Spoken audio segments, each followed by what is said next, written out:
Pinagkaiba ng gwapo at pangit. Kapag gwapo ang umakyat ng bundok, nature lover yan.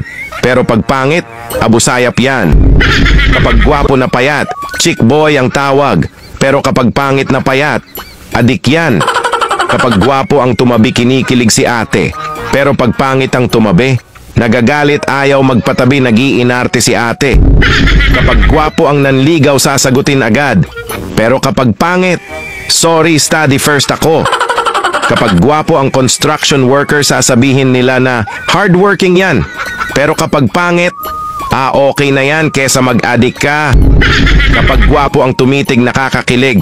Pero pag pangit ang tumitig, manyakis yan. Kapag gwapo ang umiinom, broken-hearted. Pero pag pangit, walang pangarap sa buhay. Kapag gwapo ang jowa, tinadhana.